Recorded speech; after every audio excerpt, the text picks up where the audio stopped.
The crystal chandeliers sparkled overhead as I stood in the center of the Ashworth Mansion's grand ballroom, surrounded by Boston's elite. My engagement ring caught the light, throwing tiny rainbows across my champagne glass. Everything was perfect, until I saw Marcus's face. He was striding toward me, his jawline tight with anger, holding his phone like a weapon. Behind him, his mother Victoria watched with barely concealed satisfaction. "You lied to me," he said, his voice carrying across the murmuring crowd. "All this time you've been lying." My name is Emma Crawford, and at 28, I was about to learn just how quickly a perfect life could unravel. "Marcus," I said quietly, "what are you talking about?" He thrust his phone in my face. On the screen was my old LinkedIn profile, the one I deleted months ago. Stanford Business School, a master's in finance. You didn't even finish community college. The room went silent. I could feel hundreds of eyes on me, judging, waiting for my response. My hands started to shake. "I can explain." "Explain what?" He laughed, but there was no humor in it. "How you convince everyone you were some brilliant financial analyst when you're really just a secretary. How you wormed your way into my life, into my family's company." Victoria Ashworth stepped forward, her designer heels clicking on the marble floor. "I knew something wasn't right about you," she said, her voice dripping with disdain. "No one from your background could possibly be what you claimed." I looked around the room, at the faces of people who'd supposedly become my friends over the past year. They all wore the same expression, a mixture of shock and smug vindication. They'd never really accepted me, the outsider who'd somehow caught the heir to Ashworth Investments. "Marcus, please," I said, fighting to keep my voice steady. "Let's talk about this privately." "Oh, now you want privacy." He grabbed my left hand roughly, pulling at my engagement ring. "After humiliating me in front of everyone? After making me look like a fool?" I yanked my hand back, but he'd already gotten the ring off. Tiffany's finest, 5 carats of flawless diamond, now looking oddly small in his clenched fist. "The wedding's off," he announced to the room. "I can't marry someone who built our entire relationship on lies." He turned back to me, his handsome face twisted with contempt. "Did you really think you could pull this off? That no one would discover the truth?" The truth, if only he knew what that really meant. "While you've been playing dress up," he continued, "pretending to be something you're not, I've been seeing someone else. Someone real. Someone who actually belongs in this world." A tall blonde stepped out of the crowd. Amanda Porter, head of client relations at Ashworth Investments. She took Marcus's arm, a triumphant smile on her face. "Amanda has an actual MBA," Marcus said, "from Harvard. She understands business, understands our world. Unlike you." I stood there, feeling the weight of every judgment, every whispered comment, every sideways glance I'd endured over the past year. But underneath the humiliation, something else was building, something that felt a lot like freedom. "You're right," I said quietly. Marcus blinked, clearly thrown by my calm acceptance. "What?" "I did lie. I took off my shoes, Jimmy shoes that had cost a month's salary, and held them in one hand. I'm not who you thought I was." Victoria's triumphant smile faltered slightly. This wasn't the hysterical reaction they'd expected. "But neither are you," I continued. "You're not the brilliant businessman you pretend to be. You're just a trust fund kid playing with daddy's money." Marcus's face reddened. "How dare you?" "How dare I?" I laughed, and this time it was genuine. "You know what's funny? I actually felt guilty about my lies, about pretending to be less than I am to protect my real work. But you? You've never felt guilty about anything in your life, have you?" Confusion crossed his face. "What are you talking about?" I smiled, thinking about the email I'd received just that morning, the one confirming that everything was in place. "You'll find out soon enough."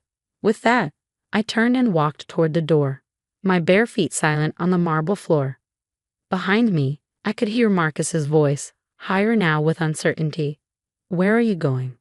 "Home," I said without turning around. "To my real life." The drive back to my apartment was surreal. The city lights blurred past as I remembered how this had all started 1 year ago. I built my company, Phoenix Capital, from nothing, working my way up from actual secretary to CEO through sheer determination and a knack for spotting market trends others missed. But I kept myself anonymous, using a series of proxies and holding companies to hide my identity. In my experience, being a young woman in finance meant constantly fighting to be taken seriously. Then came the rumor that Ashworth Investments was vulnerable. They'd overleveraged themselves on some bad investments, and their old-school approach was failing in the modern market. They were ripe for a takeover. I needed to verify the rumors to understand the company from the inside. So I created a new identity, the ambitious but slightly fraudulent Emma Crawford, who faked her credentials to get a job as an executive assistant at Ashworth. What I hadn't counted on was Marcus. He'd noticed me my first week, asked me to lunch, and seemed charmed by my supposed attempts to better myself through night classes. One lunch led to dinner, dinner led to dating, and suddenly I was engaged to the heir of the company I was planning to acquire. I told myself I'd end it before it went too far, that I'd find a way to let him down gently once I had the information I needed. But part of me had actually started to care for him, to hope that maybe he'd understand when the truth came out. Tonight had proven how foolish that hope had been. I climbed the stairs to my apartment, my real apartment, not the modest one Marcus thought I lived in. Inside, I kicked off my fancy dress and pulled on comfortable clothes, then sat down at my desk and opened my laptop. A new email was waiting. Miss Crawford, all preparations are complete. We can begin the acquisition process whenever you give the word. James Morton, Legal Department. I thought about Marcus's face when he'd thrown my lies in my face, about Victoria's smug satisfaction, about Amanda's triumphant smile. I began to type, Mr. Morton, begin immediately, and make sure the initial offer comes through our Singapore office. I want the Ashworths to have no idea who's really buying their company until it's too late. Emma. I sat back, looking at the city skyline through my window. Marcus thought he'd expose my lies tonight, thought he'd put me in my place. He had no idea that in 6 months he'd be working for me, if I decided to keep him on at all. My phone buzzed with a text from my Chief Operating Officer, Lisa. Saw the society page update about the engagement. You okay? I smiled, thinking about what was to come. Better than okay, I replied. Everything's going according to plan. I closed my laptop and walked to the window. Below, Boston's financial district glittered like a carpet of stars. Somewhere out there, Marcus was probably celebrating with Amanda, thinking he dodged a bullet by exposing his gold-digging fiancé. Let him celebrate. In 6 months, he'd learn what it really meant to lie about who you are. 6 months passed like a perfectly executed business plan. I sat in my private office on the 45th floor, reviewing the final acquisition documents for Ashworth Investments. Everything had gone exactly as planned. Our Singapore office had made the initial offer, followed by increasingly aggressive moves through various subsidiaries. The Ashworths never saw the pattern until it was too late. They're here, Lisa announced from my doorway. In the main conference room. I checked my reflection in the window. Power suit perfect, hair elegant but understated. Not a trace of the woman Marcus had humiliated half a year ago. How does he look? I asked, gathering my papers. Lisa smirked. Like someone who just realized he's lost his family's company and has no idea who he lost it to. The walk to the conference room felt like destiny. Through the glass walls, I could see them. Marcus, his father Richard Ashworth, Victoria, and their team of lawyers. They all wore the same expression of barely contained panic. I paused outside the door, remembering Marcus's words from that night. Someone real. Someone who actually belongs in this world. Well, time to show him just how real I could be. I pushed open the door, and the room fell silent. Marcus's face went from confused to shocked to pale with recognition. Victoria grabbed his arm so hard her knuckles went white. Good morning, I said, taking my place at the head of the table. I'm Emma Crawford, CEO of Phoenix Capital. I believe we have some papers to sign. This is impossible, Marcus sputtered. You were a secretary? I smiled. Actually, that was the only real lie I told. Well, that and the community college story. I do have an MBA from London Business School, not Stanford. I just kept it quiet while I was researching your company. Richard Ashworth leaned forward, his face red. This is some kind of joke. We're not selling our company to a woman you thought was a social climbing fraud. I opened my folder, sliding documents across the table. Actually, you are. The board approved the sale last week. These are just the final formalities. Victoria found her voice. Marcus, did you know about this? Did you tell her things about the company when you were? He didn't tell me anything I didn't already know. I cut in. Your company's weaknesses were obvious to anyone paying attention. Overleveraged positions, outdated investment strategies, a complete failure to adapt to modern markets. I looked at Marcus. Though your son's tendency to brag about board meetings over dinner did provide some useful confirmation.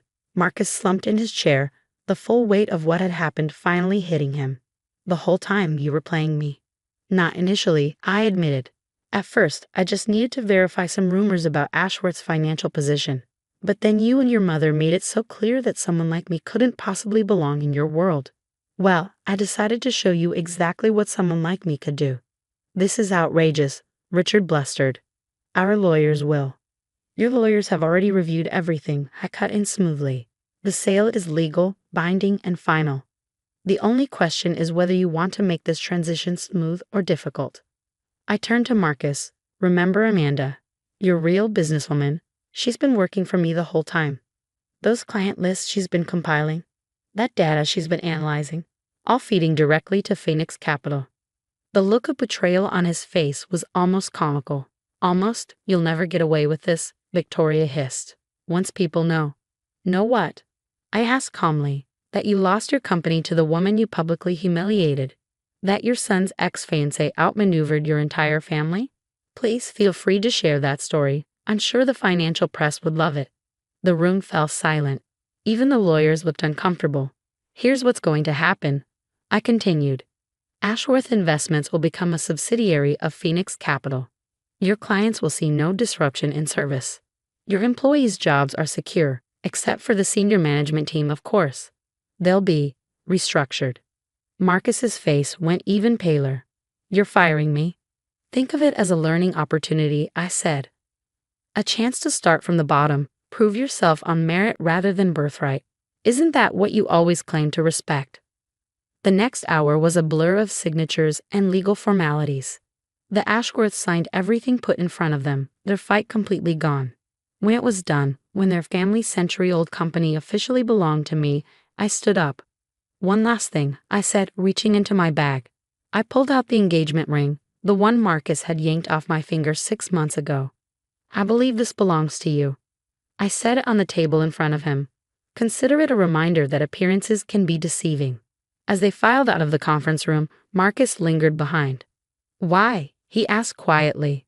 Why go through all of this? You could have just bought the company. I looked at him for a long moment. You know, the night we met, you told me that the key to success was knowing your true worth. You were right. I just don't think you ever understood what that meant. After they left, Lisa brought in champagne.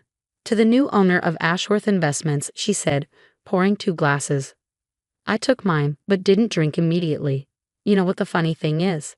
If they just treated me with basic respect, if they hadn't been so convinced that someone like me couldn't possibly belong in their world, I probably would have structured this as a merger instead of a takeover. Their loss, Lisa said firmly. Though I have to ask, any of it real? With Marcus? I thought about it. Parts of it were. I think that's what made it hurt when he showed his true colors. But in the end, he proved exactly why this had to happen. Why companies like Ashworth need to change or die. Later that night, I stood in my office, looking out at the city. The press release would go out in the morning. Phoenix Capital acquires Ashworth Investments in historic deal. There would be speculation about my age, my gender, my qualifications. But none of that mattered anymore. My phone buzzed with a text from Marcus. I get it now, why you did it. For what it's worth, I'm sorry. I didn't respond. Some lessons don't need acknowledgement.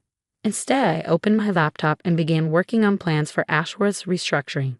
The company had potential. It just needed new vision, new leadership, new understanding of what really creates value in today's world.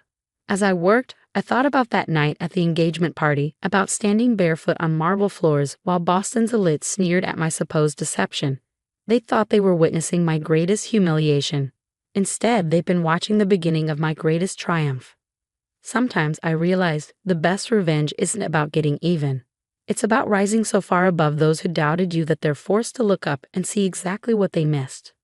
The city lights twinkled below, and somewhere out there, a family of Boston blue bloods was coming to terms with the fact that their carefully ordered world had been upended by the very person they dismissed as unworthy. I smiled, raised my glass to the skyline, and got back to work.